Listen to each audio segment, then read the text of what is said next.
실제로 있었던 이야기라고 합니다. 어린아이들이 나와서 함께 퀴즈를 맞히는 프로그램이었습니다. 문제는 사자성어를 맞추는 거예요. 문제는 술에 취해 길거리에서 고래고래 소리를 지르거나 큰 소리로 노래를 부르는 사람을 일컫는 말은, 문제가 조금 어려우니까 예시를 줬어요. 땡땡땡 가. 정답! 고음 불가. 땡. 다른 아이가 정답! 미친 건가? 땡. 정답! 인간인가? 땡. 정답! 이럴 수가. 그런데 창일 초등학교 3학년 아이가 정답을 말했는데 그 정답이 기가 막힙니다. 정답! 아빠인가? 감사합니다. 우리는 가끔 셀 리더십 세미나나 셀에 대해서 우리 리더들이 훈련하고 교육할 때 셀이 어떤 곳인지, 셀이 무엇인지 배우는 시간들이 있습니다. 셀뿐만 아니라 교회에 대해서도 배우게 되죠. 그때 셀 안에 있는 셀의 속성, 5가지 속성, 셀의 DNA가 5가지 있다라고 얘기를 하는데, 이것은 셀만의 얘기가 아니라 교회에도 동일하게 있는 속성입니다. 그 첫 번째가 공동체, 함께, 두세 사람이 함께 모이는 곳이 셀이다. 예수를 그리스도로 고백하는 믿음의 사람들이 함께 모이는 곳이 교회다. 모이기를 힘쓰고 서로의 필요를 채우고 떡을 떼고 나누며 하나님을 찬미하고 찬송하는 곳이 교회다, 셀이다, 이런 것들을 배우죠. 이 셀과 교회의 속성은 다른 곳에서부터 시작된 것이 아니라 하나님으로부터 나온다. 하나님의 특성, 하나님의 속성이 함께 하십니다. 성부, 성자, 성령, 삼위 하나님이 일체로 함께하는 것. 그리고 하나님께서는 예수를 그리스도, 예수 임마누엘이라 하시는 것처럼 우리와 함께 하시다, 함께 하시는 것을 좋아하십니다. 우리와 함께 하실 뿐만 아니라 저와 여러분과 함께 하시며 하나님 기뻐하시는 일, 그 일을 행하는 것을 가장 기뻐하시죠. 하나님께서는 우리를 통해, 사람들을 통해 하나님께서 계획하신 하나님의 나라, 하나님의 뜻을 세워가고 이루어가기를 원하시는 거죠. 이 이야기를 들은 믿지 않는 사람들은 하나님은 사람들을 도구로만 사용하신다라고 생각하지만 그렇지 않습니다. 하나님께서 함께 하시는 사람, 함께 하나님의 일들을 이루어가는 사람들에게 얼마나 축복하는지를 성경은 우리에게 정말 많이 보여주고 있습니다. 하나님이 너는 너의 본토 친척 아버지의 집을 떠나 내가 내게 지시할 땅으로 가라 라는 이 말씀을 듣고 그 말씀에 순종해서 살아가는 동안 하나님의 말씀을 순종하는 삶이 무엇인지, 하나님의 말씀을 순종하며 살아갈 때 그의 삶은 어떻게 풍성케 되는지, 번성케 되는지 그것을 드러내고 나타냈던 이 아브라함을 하나님께서 어떻게 축복하십니까? 하늘의 별과 바다의 모래, 수많은 그 모래알과 비교할 수 없는 자자손손의 번성으로 너를 축복하는 자에게 내가 복을 내리고 너를 저주하는 자에게 내가 저주하리라, 너는 복의 통로가 되리라 라고 했던 그 아브라함에게 말씀하신 그 축복이 지금 저와 여러분에게까지 아브라함을 통해서 이루어지는 줄로 믿습니다. 하나님과 동행했던 사람이라고 요셉을 이야기합니다. 창세기 37장에서도 하나님과 동행한 사람 요셉으로 이야기를 하는데, 하나님과 동행했지만 그에게는 종으로 팔리는 일들이 일어나죠. 죄수의 신분이 되기도 하죠. 그러나 이 요셉은 하나님과 함께하는 것을 놓치지 않았습니다. 하나님과 동행하며 하나님께서 나를 통해 일하고자 하시는, 나를 통해 행하고자 하시는 그 일이 무엇인지를 놓치지 않고 그 일에 집중하며 살 때 요셉을 통해 많은 사람들이 하나님을 만나게 됩니다. 네가 믿는 하나님이 진짜다. 네가 믿는 하나님은 정말 위대하시다. 네가 믿는 하나님이 진정 신이시다. 요셉을 통해 하나님이 드러나고 나타나게 되는 것이죠. 그런 요셉을 하나님께서는 어떻게 축복하십니까? 종살이 가운데서 더 깊은 죄수의 신분에서 우뚝 높이셔서 애굽의 최고의 총리로 세우시는 것입니다. 아브라함과 요셉뿐만 아닙니다. 하나님과 동역하며 하나님과 함께하며 그 말씀을 따라 하나님을 증거하고 나타내고 하나님의 통로된 삶을 살아가는 수많은 믿음의 선진들이 성경을 통해 어떤 복을 누리며 살아가게 되는지, 은혜를 누리며 살아가는지 성경은 우리에게 분명하게 알려주고 있는 것입니다. 사랑하는 성도 여러분, 하나님은 함께하기를 원하십니다. 함께하는 것을 기뻐하십니다. 함께하며 무엇하기를 원하시는가? 하나님 원하시는 하나님 나라, 하나님 뜻을 이루어가기를 원하십니다. 그 일에 동참하며 함께하는 많은 사람들을 하나님은 우리 힘과 능력, 우리 노력이 아닌 하나님의 기적과 같은 일들로 우뚝 세우시며 하나님의 영광을, 그 위대하심을, 그 기적의 역사를 나타내는 줄로 믿습니다. 오늘은 종료주일입니다. 종료주일과 함께 예수님의 고난, 순환이 시작되며 고난주간이 시작되는 거죠. 함께 본 말씀은 고난주간이 시작되는 그 첫 번째 장면을 담고 있습니다.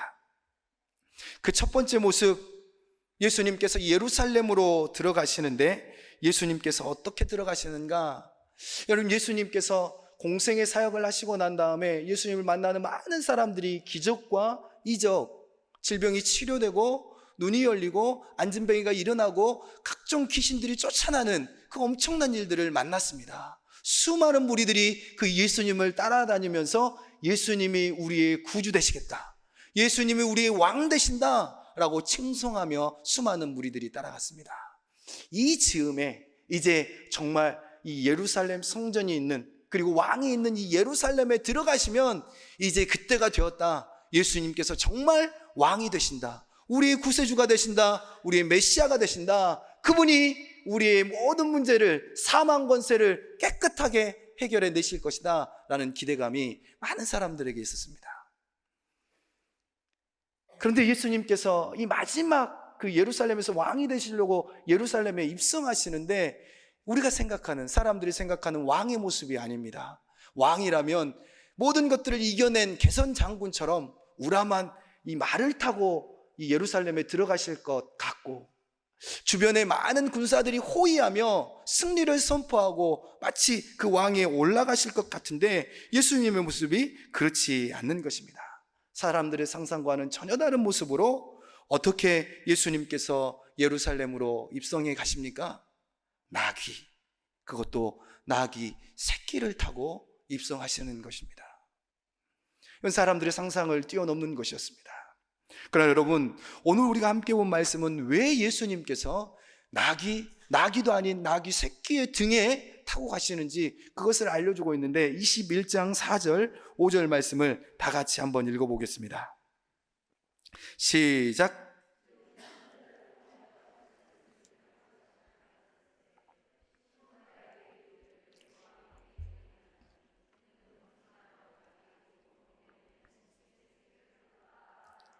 아멘. 이는 선지자를 통하여 하신 말씀을 이루려 하심이라.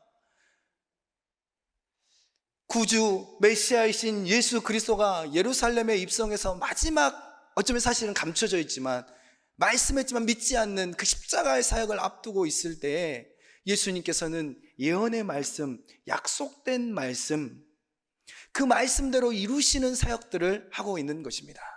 스가랴 9장 9절 말씀, 시온에 따라 크게 기뻐할지어다, 예루살렘에 따라 즐거이 부를지어다. 보라, 내 왕이 내게 임하시나니 그는 공의로우시며 구원을 베푸시며 겸손하여서 나귀를 타시나니 나귀의 작은 것 곧 나귀 새끼니라. 하나님께서는 벌써 예수 그리스도를 이 땅에 보내실 것을, 그가 행하실 일들이 어떤 것인지를, 그래서 구원하시고 해결하시고 우리 질병을 치료하실 것을 분명하게 약속하셨습니다. 예수님은 이 땅에 오셨을 뿐만 아니라 약속된, 언약된 그 말씀대로 그의 삶의 모든 것들을 통하여서 누구를 드러내십니까? 하나님을 드러내십니다. 하나님께서 말씀하신 대로, 하나님께서 약속하신 대로, 언약하신 대로 이루어 가심을 예수님을 보이시는 것입니다. 나귀 타고, 나귀 새끼 등에 타고 입성하실 것도 알려주셨던 것입니다. 이 과정을 넘어가면서 예수님은 우리를 구원해 내시는 줄로 믿습니다. 이 과정을 통하여서 예언되고 언약된 이 약속의 말씀대로 이루어가는 이 과정을 통해서 저와 여러분을 사망 권세를 끊고 영원한 생명을 얻게 하는 그 구원을 주시는 것입니다. 예수님은 이 언약, 이 예언된 말씀에 따라 그것을 이루는 삶을 살아가시는데, 여러분, 이 예수님의 행적 가운데 중요한 요소가 있습니다. 그것이 무엇인가? 그 일을 예수님 혼자 하시지 않는다는 것입니다. 하나님이 함께 하시기를 원하시고 함께 일하시는 것처럼 예수님도 이 구원의 역사를 함께 이루어 가기를 원하시는 것입니다. 겸손의 왕, 섬김의 왕, 자신을 낮춰 우리의 죄악됨을 대신 이 모든 것을 짊어지신 주님께서 그 예언의 말씀, 약속의 말씀을 예언대로, 약속대로 이루어 가시는데 혼자 이루어 가시지 않는 거예요. 함께 이루어가는 통로가 있는 것입니다. 이해할 수 없는 예수님의 명령을 들었습니다. 제자들은 심지어 예수님께서 왕이 되실 것이다, 왕이 되시면 그 옆에 내가 영의정 좌의정 우편에 좌편에 나와 가장 그 권세를 달라고 했던 그런 착각 속에 있었던 제자들, 그들을 향해서 이해할 수 없는 얘기를 합니다. 말이 아닌 나귀를 타고 갈 것이다. 나귀가 메어 있는데 그것을 끌고 오라. 무엇이라 하거든 주가 쓰시겠다 하라. 이 제자들에게 이렇게 얘기하고 있는 겁니다. 사실은 제자들이 이해할 수 없는 말씀이지만 예수님의 구원의 역사는 그 말씀에 순종하는 제자들을 통해 이어지는 것입니다. 뿐만 아니라 자신의 소유와 재산으로 한다면 지금과 너무 달라가지고 당시의 나귀 새끼, 짐승은 아주 귀한 재산 목록 1호 가까운 것입니다. 비교할 수 없는, 포기할 수 없는 재산 목록 1호에 들어가는 것이죠. 그런데 그것을 주가 쓰시겠다 할 때에 즉시 기꺼이 아낌없이 헌신하고 있는 이 이름 없는 사람이 예수님의 구원 사역의 중요한 통로가 되고 있다는 사실입니다. 예수님은 우리를 구원하십니다. 그러나 그 구원의 역사를 예언의 말씀, 언약의 말씀을 따라 행하시며 그 일을 함께하는 동역자들이 있었던 것입니다. 함께 그 구원을 이루어가는 통로들이 있었던 것입니다. 이해할 수 없는 명령을 들었지만 머뭇거리지 않고 순종함으로 가서 그 말씀 그대로 선포합니다. 받아들일 수 없는 내 나귀, 나에게 나귀 새끼를 달라고 하는데 주가 쓰시겠다는 그 말씀 한마디에 그는 온전하게 그 나귀를 내어드립니다. 그리고 그것을 통해 예수님의 구원은 지금 우리에게까지 이어지고 있는 것입니다. 이들을 통하여 예수님이 예수님 되심을 드러내고 하나님을 드러내시며 하나님의 위대하심, 그 구원 사역을 완성하는 것을 보여주고 있습니다. 주가 쓰시겠다 하라는 말씀을 온전히 전하고 그 말씀에 즉시 순종하고 아낌없이 자신을 내어주며 예수님을 모시고 입성한 이들이 얼마나 귀한지 모르죠. 이들을 통해 그 예언의 말씀이, 약속의 말씀이, 구원의 그 기적이 이들을 통해 함께 이루어지고 있는 것입니다. 사랑하는 성도 여러분, 주님께서는 함께 하기를 원하십니다. 함께 일하기를 원하십니다. 이 자리에 앉아있는 예수를 그리스도로 고백하는 저와 여러분을 향해서도 주님께서는 함께 하기를 원하십니다. 함께 일하기를 원하십니다. 함께 아직 그 구원의 복은, 그 복된 소식을 알지 못하는 많은 사람들에게 예수가 그리스도이심을 저와 여러분과 함께 선포하고 증거하고 나타내기를 원하고 계시는 것입니다. 그때 오늘 이 나귀 주인이 주가 쓰시겠다고 할 때 즉시 기꺼이 아낌없이 드릴 수 있었던 것처럼 저와 여러분에게도 그런 순종과 헌신과 드림이 있기를 축복합니다. 우리는 사순절을 보내고 있습니다. 사순절 안내 광고를 보면 늘 사실 우리 주보에 기록되어져 있는 중요한 내용이 있었습니다. 그리고 그 말씀과 함께 목사님께서 우리에게 사순절을 어떻게 보내야 되는지 선포해 주시는 말씀들이 있었습니다. 경건과 성결, 회개와 각성, 절제와 사랑, 나눔과 섬김으로 이것을 지키는 자에게 오히려 변화가 있고 오히려 치유와 회복이 있는 기간입니다. 우린 그 기간을 보내고 있습니다. 그런 은혜가 저와 여러분 모두에게 있기를 축복합니다. 그래서 목사님께서는 이렇게 말씀해 주십니다. 사순절을 가장 잘 보내는 것은 교회와 함께하는 것입니다. 교회를 따라하는 것입니다. 아멘. 맞습니다. 그렇게 할 때 우리는 그 기적과 은혜도 만나게 될 줄로 믿습니다. 우리는 이제 고난주간을 시작하면서 함께 새벽을 깨워 기도하려고 합니다. 예수님께서 깨어 기도하라 말씀하셨던 그 말씀을 붙들고 우리도 함께 기도하려고 합니다. 부활의 주님을 바라보며 그 부활의 기쁨을 찬양하고 우리에게도 그 부활과 은혜가 임하기를 소망하면서 기도할 것입니다. 또 한 끼씩 금식하면서 아낀 그 금액을 재난으로 인해 모든 것들을 불태워버리고 모든 것을 잃어 땅을 칠 수밖에 없었던 강원도 이재민들을 위해 우리는 함께 헌신하려고 합니다. 전쟁으로 인해 나라를 빼앗기고 집을 빼앗기고 어디로 갈지도 몰라 이곳저곳을 방황하다 난민 생활을 하고 있는 우크라이나 난민들을 위한 사역도 이 일을 통해서 함께 하려고 합니다.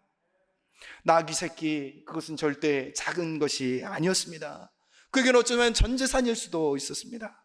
그러나 주가 쓰시겠다 할 때 머뭇거리지 않고 취하지 않고 드릴 수 있었습니다. 제가 이 말씀을 준비하면서 이 사람에게는 어떤 축복과 은혜가 있었을까 이것을 묵상해 보는데 일단 성경에 기록된 것만으로도 엄청나죠. 우리뿐만 아니라 우리 대대 후손으로도 말씀은 영원히 이곳에 있어 이 말씀을 통해 이 사람의 이야기가, 이 나귀가 증거되고 나타나게 될 것입니다. 그것도 참 귀한데 제 마음 가운데는 그것은 좀 아쉬운 마음이 들더라고요. 그래서 계속해서 말씀을 묵상하는데 하나님이 이에게는 어떤 축복을 주셨을까 하는데 천국에 가면 이분을 만날 수 있을 것 같은 거예요. 근데 베드로 이러면 뭐 그냥 알 것 같아요. 왜냐면 이름도 아니까. 근데 이분은 이름도 몰라가지고 잘 모를 것 같은데 바로 알 수도 있을 것 같은 거예요. 저랑 눈이 마주치면 그분이 마치 이렇게 얘기할 거거든요. 나귀? 나귀. 내 나귀. 나귀? 아니, 나귀 새끼. 내 새끼. 이분이 그 천국에서 주께서 쓰시겠다고 할 때 아낌없이 즉시 헌신했던 이 헌신을 통해 얼마나 그 천국에서 어깨가 으쓱해져 있을지 안 봐도 알겠더라고요. 저 여러분 꼭 가서 만나서 나귀 얘기 나누면 좋겠습니다. 창세기 18장은 소돔과 고모라 심판을 앞에 두고 하나님께서 하나님의 사람들을 아브라함과 롯에게 보냅니다. 하나님의 사자들이었지만 평범한 사람들 세 사람이었다라고 얘기합니다. 아브라함도 이 사람들을 만나고 롯도 동일하게 이 사람들을 만나는데 이 사람들을 대우하고 대접하는 아브라함과 롯의 모습이 천지차이입니다. 아브라함은 이 세 사람들이 사실은 나그네같이 지나가는 사람들처럼 보이거든요. 그러나 그 사람들에게 떡을 만들고 기름지고 좋은 송아지를 잡습니다. 자신의 요리사에게 최고의 요리를 준비해서 그들을 대접하게 합니다. 그러나 롯은 그렇게 하지 않습니다. 동일하게 이 사람들을 만났지만 간단하게 이스도 넣지 않은 무교병을 구워 간단하게 이들을 대접합니다. 여러분, 이 대접 이후에, 이 만남 이후에 아브라함을 축복하심과 롯을 향하신 하나님의 말씀이 또 그것이 너무 다른데 아브라함은 그때 그가 가장 소원했던 축복의 말씀을 받게 되는데 창세기 18장 14절입니다. 다 함께 읽겠습니다. 시작. 여호와께 능하지 못한 일이 있겠느냐? 기한이 이를 때 내가 내게 돌아오리니 사라에게 아들이 있으리라. 이후에 이삭을 얻게 됩니다. 그러나 여러분, 이 나그네와 같은 하나님의 사자들이었죠. 그들을 잘 대접하지 못했던 롯은 두 딸 외에는 모든 것을 유황불 가운데 태워버리고 맙니다. 심판을 받게 됩니다. 신명기 24장 19절 말씀, 네가 밭에서 곡식을 벨 때에 그 한 묻을 밭에 잊어버렸거든. 다시 가서 가져오지 말고 나그네와 고아와 가부를 위하여 남겨두라. 그리하면 네 하나님 여호와께서 내 손으로 하는 모든 일에 복을 내리시리라. 나그네와 과부와 어린아이들, 이 어려운 자들, 이 힘든 고난 가운데 있는 이들을 기억하며 우리가 그들을 선대하고 그들을 섬길 수 있다면 오늘 이 말씀처럼 내 손으로 하는 모든 일에 복을 내리시겠다 약속하고 있는 것입니다. 잠언 19장 17절, 가난한 자를 불쌍히 여기는 것은 여호와께 구워드리는 것이다. 그의 선행을 그에게 갚아주시리라. 제가 대학 생활을 할 때였습니다. 성적이 그럭저럭이었습니다. 그러니 이 장학금 이런 것과는 전혀 상관없이 살았었죠. 학비는 그래서 저희 누님들을 많이 두셨는지 모르겠는데 누나들이 많아가지고 십시일반 모아가지고 제 학비를 매 학기 이렇게 제공해 줬습니다. 그러다가 한 번은 제가 깜짝 놀랄 성적을 받은 거예요. 바꿔서도 이게 내 성적이 맞나?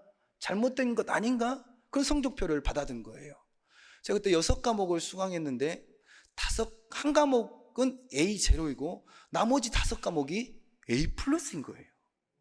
그 전에는 거의 본 적이 없었던, 놀랄 수밖에 없죠. 많지는 않지만 장학금도 나오더라고요.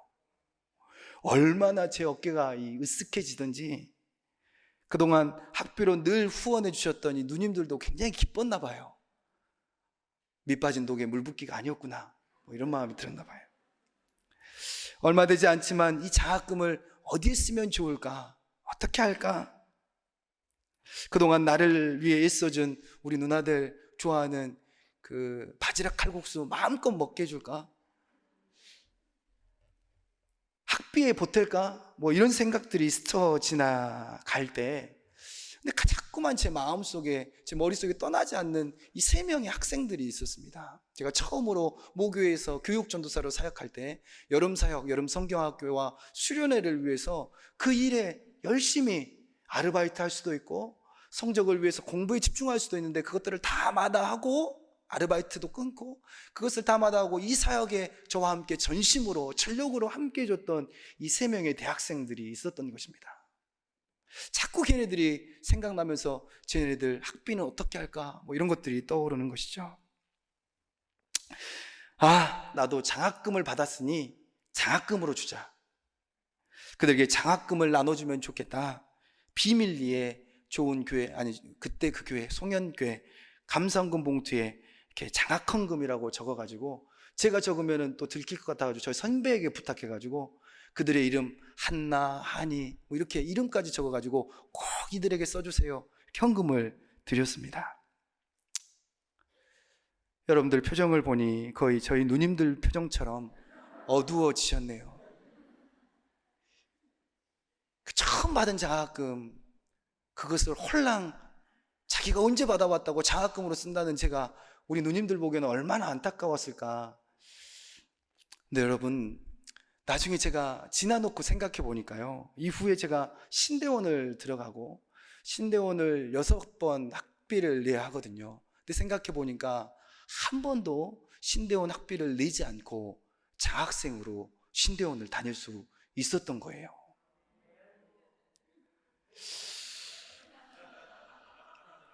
물론 성적 장학금이 아닌 교회 장학금으로, 또는 저를 이렇게 도와주셨던 우리 장로님들 장학금으로. 근데 지금 생각해 보면은 하나님이 이것을 참 기뻐하셨던 것 같아요. 얼마 되지 않지만, 처음이지만, 그 뒤로 장학금 준 적이 없지만 하나님이 참 기뻐하셨던 것 같아요. 그리고 그 이후에는 신대원 다니는 내내 한 번도 거르지 않고 장학금으로 이 사람을 통해 저 사람을 통해 교회를 통해 학교 보내주시는 은혜가 이때 이 드림 가운데 있었지 않을까, 그런 생각들을 해보게 됩니다. 사랑하는 성도 여러분, 하나님께서는 예수 그리스도를 통해 구원의 역사를 이루셨습니다. 고난주간을 다 보내고 예수님은 승리를 선포하시며 부활의 주님으로 우리 가운데 오십니다. 그 부활을 통해 저와 여러분을 구원하신 줄로 믿습니다. 그러나 그 구원 사역은 여기에서 그치지 않습니다. 앞으로도 그 복음을 모르는 많은 사람들에게, 또는 어려움과 아픔과 고난과 역경 가운데 있는 그 눈물 짓고 있는 그런 사람들에게 예수님의 넓은 사랑과 깊으신 은혜를 전하고 증거하면서 예수님의 그 십자가 사랑을 전하기를 원하고 있는 것입니다. 우리를 통해서도 주님은 주님을 드러내고 나타내기를 원하십니다. 우리 섬김과 나눔과 희생, 헌신을 통해서 그것을 주님께서 쓰시겠다 말씀하고 있는 것입니다. 한 주간 우리 함께 힘써 새벽에 깨어 기도하고 금식하며 작지만 그 물질을 모아 주께서 쓰시겠다는 그곳에 온전하게 드릴 수 있는 저 여러분 모두가 될 수 있기를 축복합니다. 그것을 통해 하나님은 생명을 살릴 것입니다. 그것을 통해 하나님은 교회를 세우실 것입니다. 그것을 통해 하나님은 그 구원의 역사를 많은 사람들에게, 필요한 사람들에게 펼쳐 가실 것입니다. 저와 여러분이 그 통로가 될 수 있는, 그 사역에 함께하는 모두가 되기를 축복합니다. 함께 일어나서 찬양하며 기도하겠습니다.